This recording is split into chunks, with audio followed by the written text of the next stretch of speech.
तो दोस्तों नमस्कार। मैं शैलेंद्र गिरहरी आप लोग का स्वागत करता हूं आपके अपने YouTube channel smart study bye Shailendra sir में।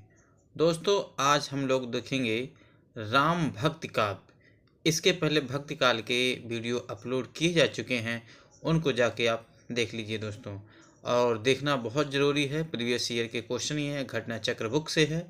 और अगर आप बीपीएससी टीआरई 4 आने वाला है जो उसकी तैयारी करना चाह रहे हैं, या यूपी टीजीटी पीजीटी जो एग्ज़ाम होने वाला है उसका, या फिर किसी भी स्टेट में अगर टीजीटी पीजीटी आप दे रहे हैं तो, या जूनियर का दे रहे हैं, तो ये प्रीवियस ईयर देखना आपके लिए बहुत ही इम्पोर्टेंट हो जाता है दोस्तों।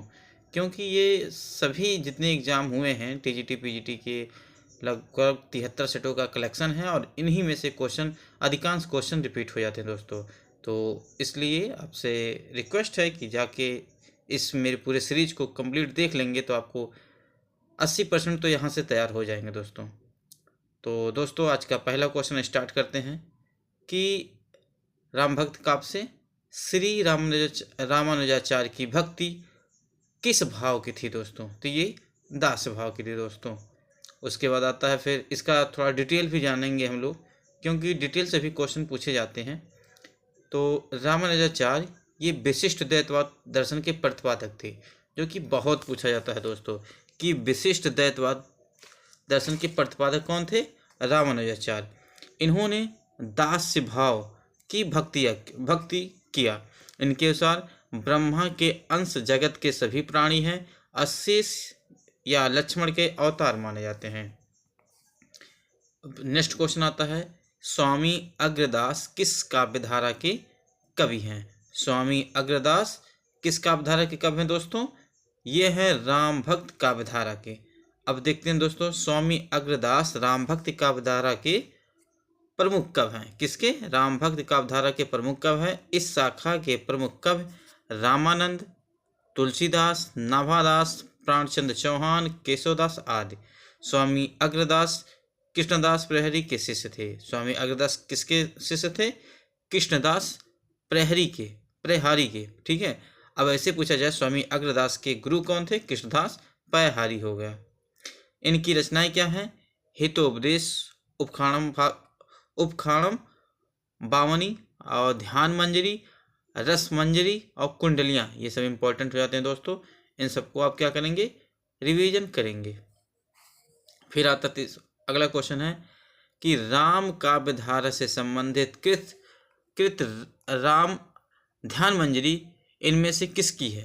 तो किसकी है? अग्रदास की। देखिए अब वही क्वेश्चन जो डिटेल था उसी को इसमें क्वेश्चन करके पूछा गया जीआईसी प्रवक्ता 2021 में। ये क्वेश्चन जो था कब? 2015 में पूछा गया था। इसीलिए डिटेल पढ़ना बहुत जरूरी है, क्योंकि इसमें से क्वेश्चन बन जाते हैं। अब देखिए राम ध्यान मंजरी के लेखक कौन है? अग्रदास। अब कुंडलियाँ हो गया, ध्यान मंजरी हो गया, हितोपदेश, उपखाणम बावनी हो गया, ये सब किसके? अग्रदास के हैं, ध्यान में रखिएगा। अब देखिए नेक्स्ट क्वेश्चन है, सिया राम मैं सब जग जानी, करहूँ प्रणाम जोर जुग पानी। उपयुक्त पंक्तियों में तुलसीदास ने किस दार्शनिक सिद्धांत की व्यंजना की है? तो किसकी की है दोस्तों? विशिष्ट द्वैतवाद। किसकी दोस्तों? विशिष्ट द्वैतवाद की। अब डिटेल देखते हैं दोस्तों। डिटेल है आपका कि स्वामी तुलसीदास ने उपयुक्त पंक्तियों में विशिष्ट द्वैतवाद सिद्धांत की व्यंजना किया है।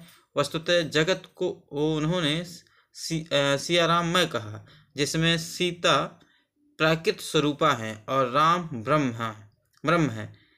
प्राकृत अचित्त पक्ष है और ब्रह्म चित्त पक्ष है। ठीक, प्राकृत अचित्त पक्ष है और ब्रह्म चित्त पक्ष है। अतः परमार्थ सत्ता यो चिद्विशिष्ट इस प्रकार स्पष्ट होता है कि चित्त और अचित्त वस्तुतः एक ही है।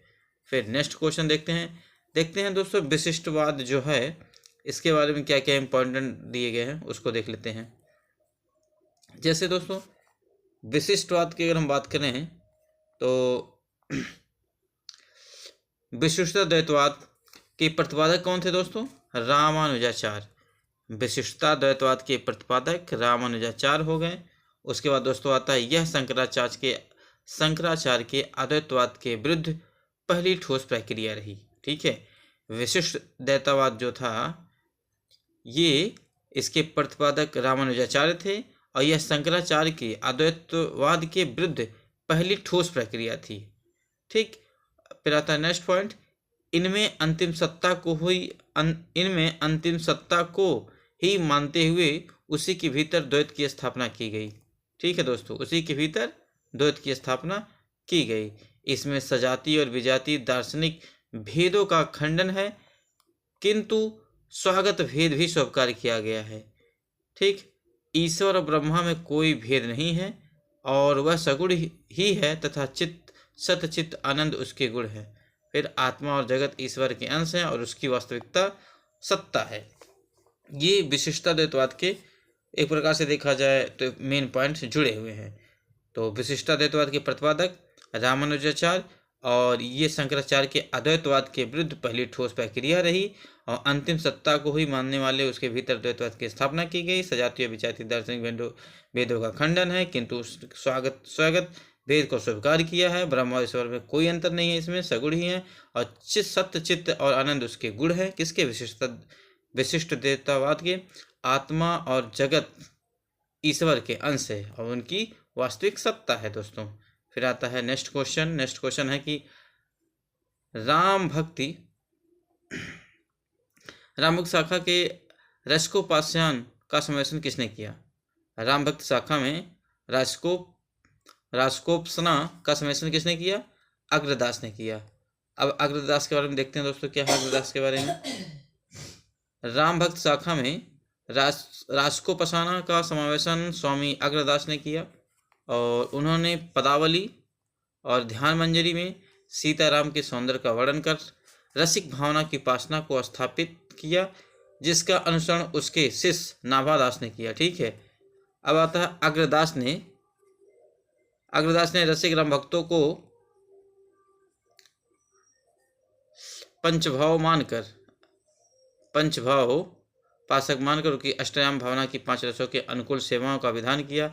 राम भक्त में रसिक भावना की स्थिति और ऐश्वर्य श्रृंगार के बीच मानी गई। फिर आता दोस्तों, मानव प्राकृत का ज्ञान तुलसीदास से अधिक उस युग में किसको नहीं था? यह कथन किसका है? हजारी प्रसाद द्विवेदी का है। मानव प्राकृत का ज्ञान तुलसीदास से अधिक उस युग में किसी को नहीं था, यह कथन है हजारी प्रसाद द्विवेदी का। ठीक है, उपयुक्त कथन हजारी प्रसाद द्विवेदी जी का है। द्विवेदी जी कहते हैं कि तुलसी का सारा काव्य समन्वय की विराट चेष्टा है। भारतवर्ष का लोकनायक वही हो सकता है जो समन्वय करने का अपार धैर्य लेकर आया हो। ठीक है, उपयुक्त कथन आचार्य हजारी प्रसाद द्विवेदी का। द्विवेदी जी कहते हैं तुलसीदास का सारा समन्वय करने की विराट चेष्टा है। भारतवर्ष का लोकनायक वही हो सकता है जो समन्वय करने का अपार धैर्य लेकर आया हो। उस युग में किसी को तुलसी के समान सूक्ष्मदर्शनी और सार गृहिणी दृष्टि नहीं मिली थी। तुलसीदास का रामचरितमानस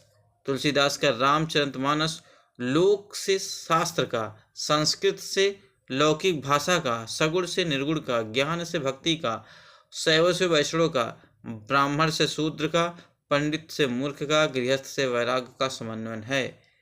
ठीक है दोस्तों, इसके बाद नेक्स्ट क्वेश्चन आता है, तुलसीदास की निम्नलिखित कृतियों में से कौन सी कृति कांडों में विभाजित नहीं है? पार्वती मंगल। तुलसीदास की पार्वती मंगल कौन सी कृति खंडों में विभाजित नहीं है? मतलब पार्वती मंगल किसी भी कृति खंडों में विभाजित नहीं है। तुलसीदास की रचना पार्वती मंगल कांडों में विभाजित नहीं है।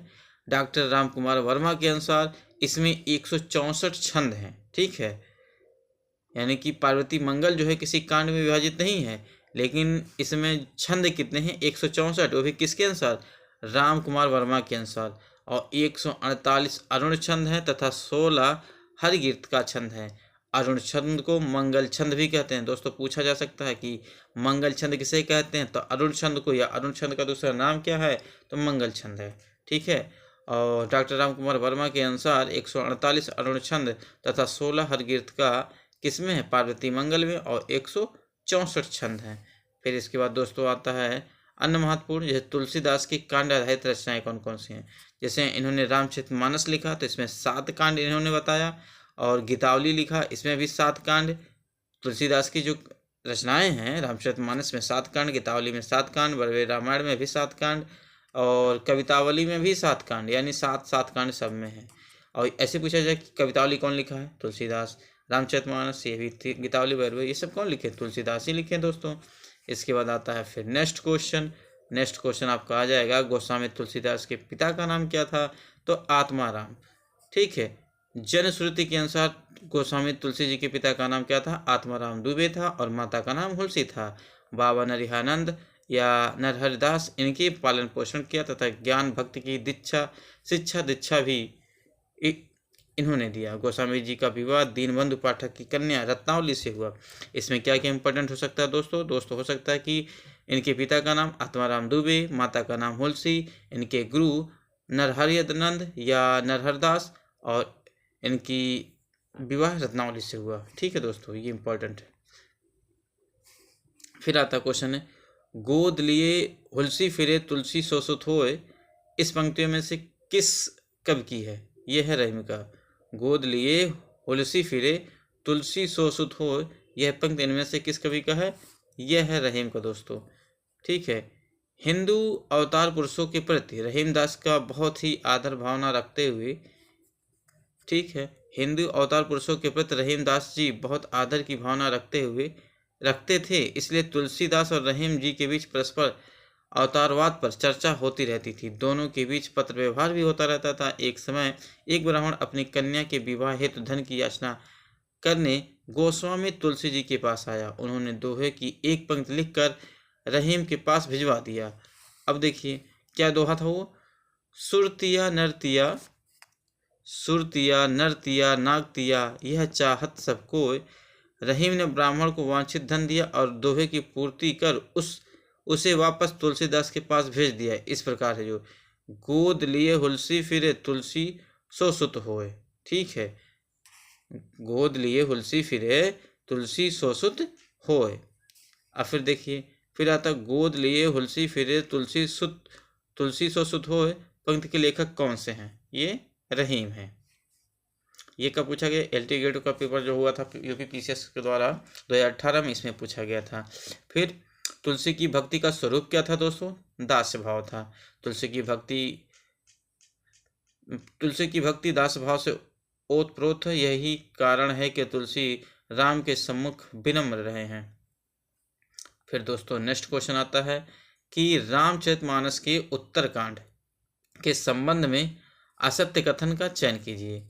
असत्य कथन कौन सा है, इस कांड में कवि ने, इसका डी वाला ऑप्शन होगा कि इस कांड में कवि ने योगिन समस्याओं का उचित तथा सर्वग्राही समाधान किया। रामचरितमानस उत्तरकांड, ये तो असत्य है, लेकिन सत्य क्या है, इसमें राम के लोकाश्रयी आनंद का चित्रण किया गया है। रामचरितमानस के उत्तरकांड में राम के लोकाश्रयी आनंद का चित्रण किया गया है, और यह कवि की कालजयी रचना का समापन बिंदु है दोस्तों। फिर इसमें शैव वैष्णव मतों का समन्वय दृष्टिगत होता है, शैव और वैष्णव मतों का समन्वय दृष्टिगत होता है। ठीक, ये तीनों सही है। क्या होता है, लोकाश्रयी का आनंद होता है, कालजयी रचना का समापन बिंदु होता है, शैव वैष्णव मतों का समन्वय भी होता है दोस्तों। फिर इसके बाद नया क्वेश्चन आता है, क्या रामचरितमानस कह रहा है कि रामचरितमानस तुलसी द्वारा रचित 7 खंडों का महाकाव्य है, जिसकी भाषा साहित्यिक अवधि है। उत्तरकांड के संबंध में उपयुक्त कथनों का असत कथन है। इस कांड में कवि ने योगिन समस्याओं का उचित और सर्वग्राही समाधान दिया है। वस्तुतः इस कांड में तुलसीदास ने कलिकाल का वर्णन तथा उसकी प्रमुख चुनौतियों को प्रस्तुत किया है दोस्तों। फिर आता है अवधी भाषा के सर्वाधिक लोकप्रिय महाकाव्य का नाम क्या है, रामचरितमानस। अवधी भाषा के सर्वाधिक लोकप्रिय महाकाव्य का नाम क्या है दोस्तों, रामचरितमानस। रामचरितमानस अवधी भाषा, बहुत पूछा जाता है दोस्तों कि रामचरितमानस की भाषा क्या है, अवधी भाषा। ठीक, रामचरितमानस अवधी भाषा का सर्वाधिक लोकप्रिय महाकाव्य है। यह राम कथा पर आधारित है और इसकी रचना कहाँ, इसकी रचना काशी में, चित्रकूट में, अयोध्या में हुई। ठीक, रामचरितमानस की रचना कहाँ हुई, काशी में, चित्रकूट में, अयोध्या में। इसकी रचना विक्रम संवत 1631 से लेके, मतलब विक्रम संवत 1631, और ईस्वी में देखेंगे 1574 ईस्वी में तुलसीदास ने किया। ठीक, इसे पूर्ण होने में लगभग कितने वर्ष लगे, 2 वर्ष 7 महीना और 26 दिन लगे दोस्तों। यानी रामचरितमानस अवधी भाषा का सर्वाधिक लोकप्रिय महाकाव्य है। ये राम कथा पर आधारित है। इसकी रचना काशी में, चित्रकूट में, अयोध्या में हुआ। और अगर विक्रम संवत पूछे तो 1631, ईस्वी पूछ ले तो 1574। और किसने किया? तुलसीदास ने किया। इसे पूर्ण होने में 2 वर्ष 7 महीने 26 दिन लगे दोस्तों। फिर अगला क्वेश्चन है, रामचरितमानस दोहा चौपाई शैली में लिखा गया। रामचरितमानस दोहा चौपाई शैली में लिखा गया, जिसमें 7 कांड है। कौन? बाल कांड, अयोध्या कांड, अरण्य कांड, किष्किंधा कांड, सुंदर कांड, लंका कांड, उत्तर कांड। फिर दोस्तों आता है, रामचरित की रचना कब प्रारंभ हुई? संवत 1631 विक्रम संवत। रामचरितमानस की रचना कब प्रारंभ हुई? 1631 विक्रम संवत दोस्तों। फिर आता है, इनमें से कौन सा महाकाव्य अवधी भाषा में लिखा गया? रामचरितमानस अवधी भाषा में लिखा गया दोस्तों। फिर आता है आपका नेक्स्ट क्वेश्चन हो जाता है, संवत 1631 करहूँ कथा हरिपद धरि सीसा, उपयुक्त पंक्तियों में से किस प्रसिद्ध ग्रंथ की रचना काल का संकेत किया गया है? रामचरितमानस। संवत 16 से 31 करहूँ कथा हरिपद धरि सीसा, उपयुक्त पंक्ति किस प्रसिद्ध ग्रंथ के रचना काल का संकेत किया गया है? रामचरितमानस दोस्तों। रामचरितमानस किस भाषा में लिखा गया दोस्तों? अवधी भाषा में। रामचरितमानस की भाषा क्या थी? अवधी। देखिए कितनी बार रिपीट हुआ, KVS में आया, फिर PGT में आया, इसके पहले PGT में आया ही था, तो इसीलिए कहते भैया प्रीवियस ईयर को पढ़ डालिए। रामचरितमानस की भाषा क्या है? अवधी भाषा। फिर देखिए आया, फिर राम कथा पर आधारित तुलसीदास ने महाकाव्य का क्या नाम दिया? रामचरितमानस। ठीक, देखिए डिटेल से मिला क्वेश्चन। गोस्वामी तुलसीदास ने रामचरितमानस की रचना किस संवत में किया था? ये भी आ गया, विक्रम संवत 1631। जितने पॉइंट थे सभी से क्वेश्चन बन चुके। देखिए कांड भी 7 होता है, ये भी आ गया। फिर आता है नया क्वेश्चन आपका कि रामचरितमानस कुल कितने का? 7 कांड है। रामचरितमानस में कितने सोपान या कांड? एक ही बात है, 7 होते हैं। और सुंदर कांड रामचरितमानस का कौन सा कांड है भैया? ये 5वां कांड है सुंदर कांड। रामचरितमानस में 7 कांड होते हैं, 7 कांडों में 5वां कांड सुंदर कांड होता है दोस्तों। ये UK PGT 2020 में आया था। अब देखते हैं रामचरितमानस गोस्वामी तुलसी द्वारा रचित 7 कांडों में। देखिए रामचरितमानस गोस्वामी तुलसीदास द्वारा 7 कांडों का महाकाव्य है, जो साहित्यिक अवधी भाषा में, किस भाषा में? अवधी भाषा में। और सुंदर कांड क्या है? इसका 5वां कांड है दोस्तों। अब देखिए रचना, इसकी रचना विक्रम संवत 1631, विक्रम संवत 1631, और ईस्वी में देखें 1574 हो गया। अधिकांश कांड अयोध्या में रचित है। किष्किंधा कांड कहाँ? काशी में किया गया था दोस्तों। मतलब अधिकांश कांड जो रामचरितमानस के हैं ये अयोध्या में लिखे गए थे, लेकिन इसमें किष्किंधा कांड जो है, ठीक है, किष्किंधा के राजा कौन थे? बाली और उनके भाई सुग्रीव। ठीक है, तो किष्किंधा कांड काशी में लिखा गया था। इसको पूरा होने में दोस्तों 2 वर्ष 7 महीने 26 दिन लगे। अयोध्या कांड को मानस का हृदय स्थल कहते हैं। अयोध्या कांड को क्या कहते हैं दोस्तों? मानस का हृदय स्थल। और क्रम कांड देखिए बहुत पूछा जाता है, क्रम भी सजाने के लिए आ जाता है। पहले बाल कांड आता है, फिर अयोध्या कांड आता है, अरण्य कांड। जैसे बाल कांड, भगवान श्री राम जब छोटे थे तो वहाँ क्या हुआ? अपने बचपना खेले कूदे पढ़े लिखे, तो ये बाल कांड में चला गया। अयोध्या कांड में जब उनकी शादी वादी हो रही थी तो अयोध्या कांड में सब आ जाएगा। और उसके बाद शादी होने के बाद जब वनवास होता है तो जंगल जाते हैं, तो ये अरण्य कांड हो जाता है, जहाँ सीताहरण वगैरह होता है। फिर किष्किंधा कांड, जब सीताहरण होने के बाद कहाँ जाते हैं? खोजते खोजते किष्किंधा पहुँचते हैं, तो किष्किंधा कांड स्टार्ट होता है। फिर सुंदरकांड, फिर वहाँ से जब खोज होता है फिर अपना समुद्र किनारे में पहुँचते हैं। सुंदरकांड, लंका कांड, युद्ध होता है। लंका कांड, लंका पर चढ़ाई हो जाती है तो क्या हो जाता है? ये लंका कांड हो गया। उत्तरकांड, सब कुछ खत्म होने के बाद जब वापसी होती है तब जो सीन बचता है वो उत्तरकांड। यानी कि आप अगर पॉइंट से चलेंगे तो आपको सब कुछ क्लियर होगा। क्या है? बालकांड, अयोध्याकांड, अरण्यकांड, किष्किंधाकांड, सुंदरकांड, लंकाकांड, उत्तरकांड। अब देखिए दोस्तों, अब आता है रामचरितमानस। ये देखिए तुलसी की भक्ति दास भाव की थी, बहुत इंपॉर्टेंट है, कई एग्जाम पूछा गया। अब यहाँ से है, आचार्य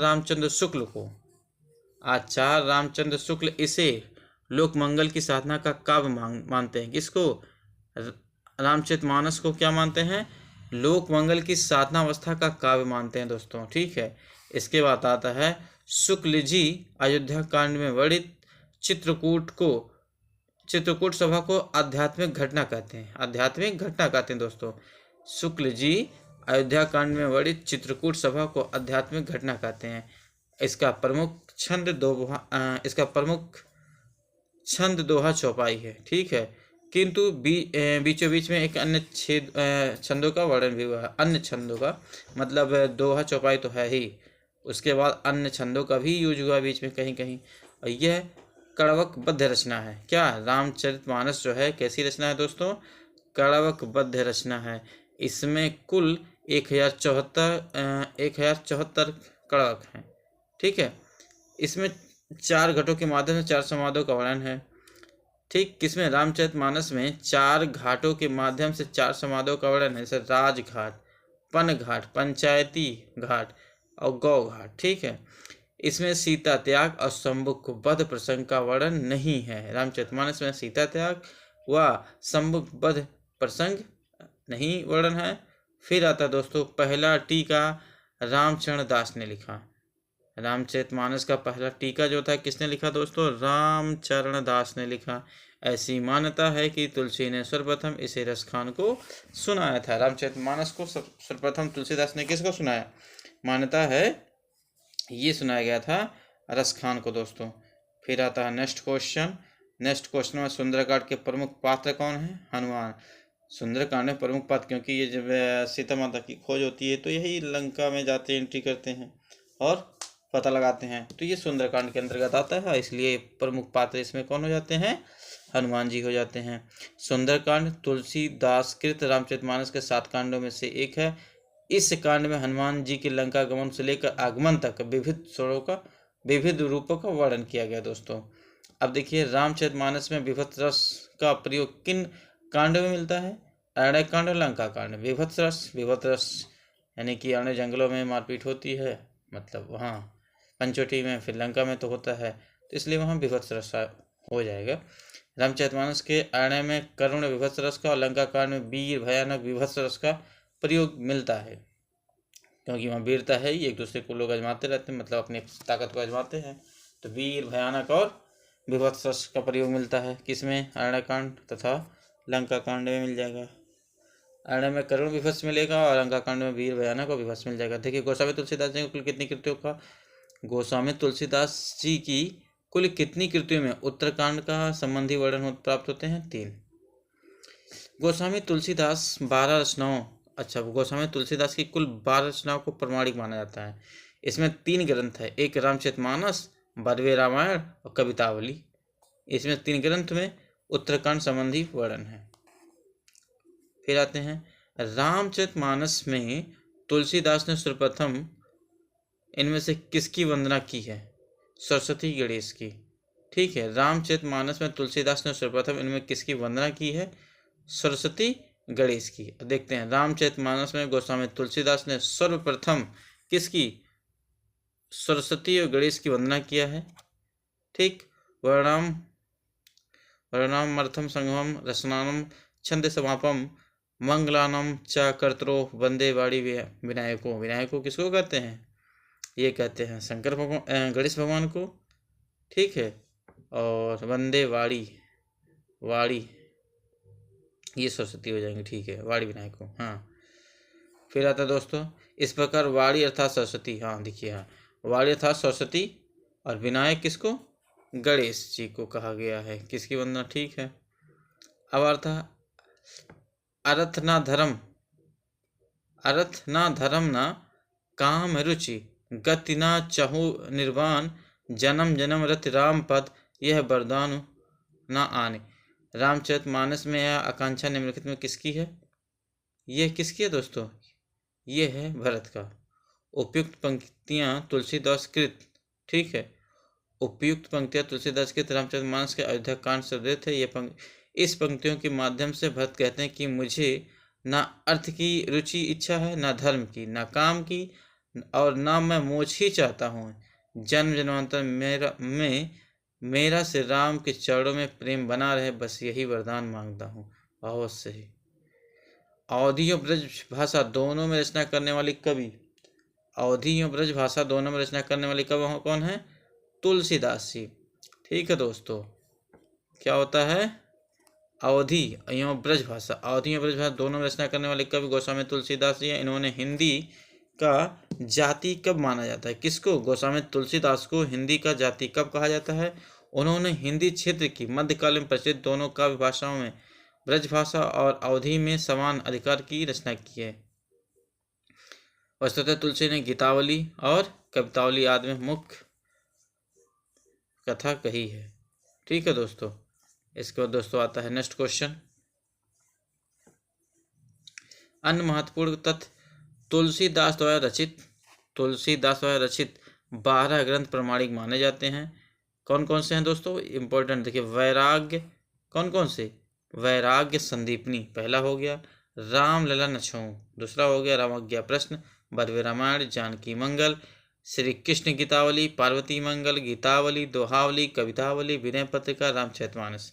ये हैं तुलसीदास की, ये प्रमाणिक माने जाते हैं। इन सबको देख लीजिए, पूछा जाता है ये किसका बुक है, इसके राइटर कौन है, बहुत इंपॉर्टेंट है। कौन कौन दोस्तों इसमें पहला है वैराग्य संदीपनी हो गया, रामलला नछऊ, रामाज्ञा प्रश्न, बरवे रामायण, जानकी मंगल, श्री कृष्ण गीतावली, पार्वती मंगल, दोहावली, गीतावली, कवितावली, विनय पत्रिका, रामचरितमानस। फिर आते हैं दोस्तों रामाज्ञा प्रश्न में 7 सर्ग हैं। ठीक है, रामाज्ञा प्रश्न में कितने सर्ग हैं दोस्तों?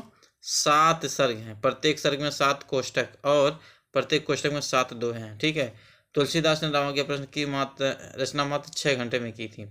तुलसीदास ने रामाज्ञा प्रश्न की रचना मात्र कितने घंटे में? 6 घंटे में की थी दोस्तों। बहुत ही फास्ट काम किए थे, 6 घंटों में इन्होंने कंप्लीट किया। कौन? तुलसीदास ने। किसकी? रामाज्ञा प्रश्न की। फिर आता निम्नलिखित में से कौन सी रचना तुलसीदास की नहीं है? कौन सी नहीं? रामचंद्रिका, गीतावली, कवितावली, विनय पत्रिका है, लेकिन रामचंद्रिका नहीं है। रामचंद्रिका किसका है? केशवदास का है दोस्तों। फिर आता है इनमें से कौन सी रचना तुलसीदास की नहीं है?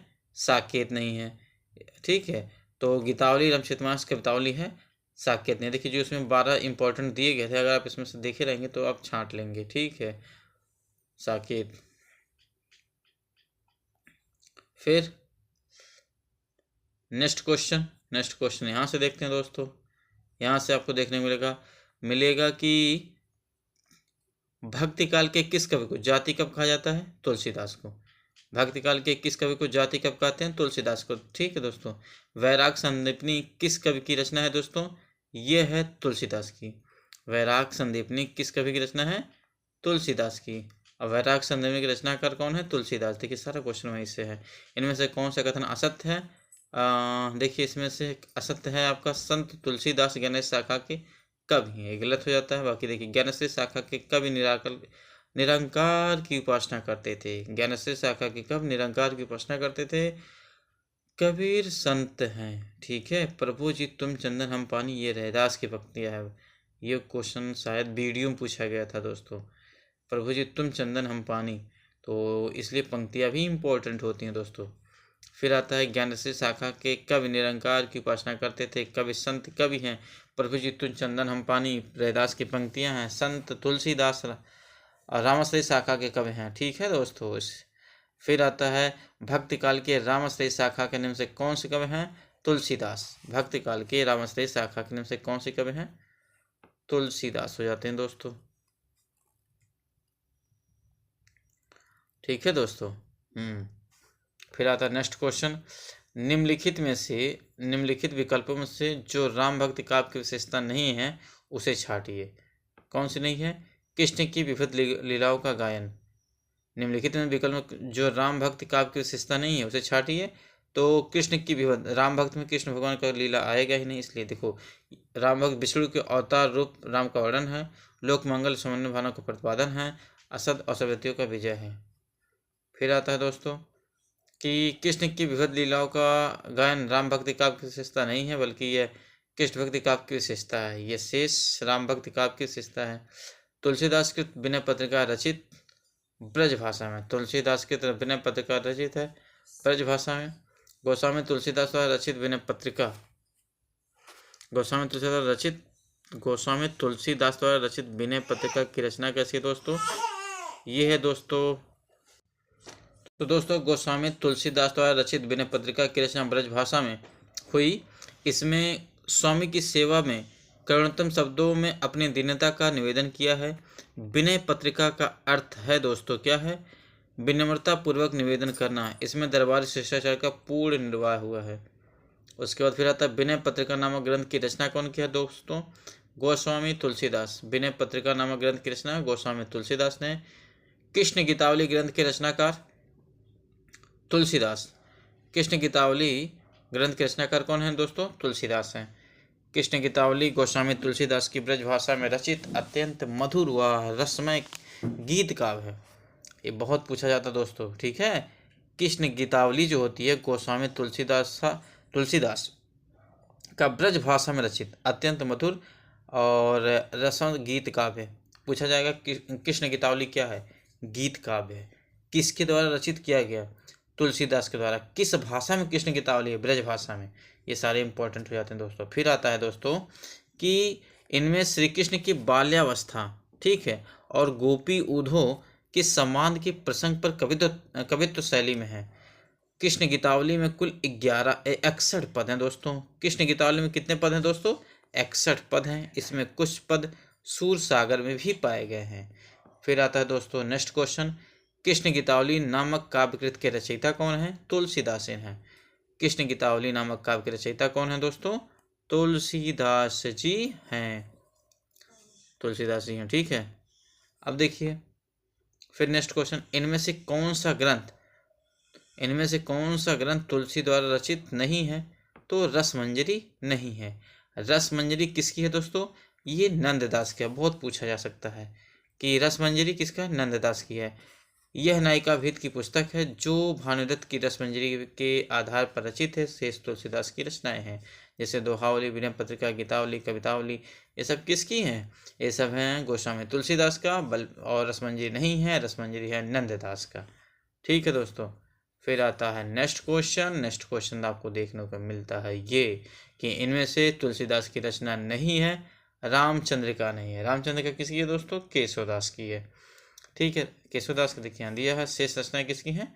तुलसीदास की है। तो रामचंद्र का किसकी है दोस्तों? रामचंद्र का है केशव महाराज का, ठीक है। और शेष रचनाएं तुलसीदास, जैसे क्या? गीतावली, कवितावली, विनय पत्रिका। फिर तुलसीदास जी ने भ्रमर गीत परंपरा के अंतर्गत भ्रमर गीत की रचना की, जो संकलित हैं किसमें? कृष्ण गीतावली में, ठीक है दोस्तों। अब देखिए तुलसीदास की समस्त रचनाओं में कृष्ण विषयक केवल एक रचना कृष्ण गीतावली ही उपलब्ध है। जिस प्रकार इनके द्वारा रचित गीतावली में राम संबंधी पद संग्रहित है, उसी प्रकार कृष्ण गीतावली में कृष्ण संबंधी 61 पद संग्रहित हैं। इन पदों में श्री कृष्ण की बाल लीला एवं भ्रमर गीत प्रसंग के विशेष रूप से वर्णन मिलता है। श्री कृष्ण गीतावली के भ्रमर गीत संबंधी पदों में भ्रमर का स्पष्ट उल्लेख न होकर उधो के लिए मधुकर, मधुप आदि शब्दों का प्रयोग किया गया है। इन पदों में गोपियों के मर्यादा मंडित रूप में परिचय मिलता है। सूर्य की गोपियों जैसे प्रगलता के दर्शन तुलसी की गोपियों में नहीं होते। नंददास की गोपियों के समान वाक्पटु व तर्कशील भी नहीं है। इसमें अद्यांत भावुकता, दीनता, विनयशीलता, झिझक और शालीनता के दर्शन होते हैं। वे सरल स्वभाव और विश्वासमयी भक्ति नारियां हैं। इनमें प्रेम लक्षणा, भक्त के प्रति दृढ़ आस्था में विश्वास है। उनका एकमात्र लक्ष्य अपने प्रीतम को साक्षात्कार है। फिर दोस्तों आता है, भक्ति काल के किस कवि ने संस्कृत को छोड़कर भी संस्कृत की शास्त्रीय परंपरा का निर्वहन किया? तुलसीदास। भक्ति काल के किस कवि ने संस्कृत को छोड़कर भी संस्कृत की शास्त्रीय परंपरा का निर्वहन किया? तुलसीदास दोस्तों। तुलसीदास ने अवधि में लेखन के साथ संस्कृत की परंपरा को अक्षुण्ण रखा। तुलसीदास अपने काव्यों में छंदों के समुचित निर्वाह किया। गीतावली क्या है? एक मुक्तक काव्य है दोस्तों। गीतावली क्या है दोस्तों? मुक्तक काव्य है। आज के लिए बस दोस्तों इतना ही। अगर आप मेरे चैनल पे नए हैं तो इस चैनल को सब्सक्राइब कर लीजिए दोस्तों, और इस चैनल पे प्रीवियस ईयर इस घटना चक्र की पूरी बुक को डाला जाएगा, और इसको आप अगर देख कर जाएंगे तो आपके लिए रामबाण साबित होगा दोस्तों। इसलिए सब्सक्राइब कर लीजिए, जिससे आपको सबसे पहले नोटिफिकेशन मिले और कंपटीशन में आप सबसे आगे रहें दोस्तों। नमस्कार दोस्तों, धन्यवाद।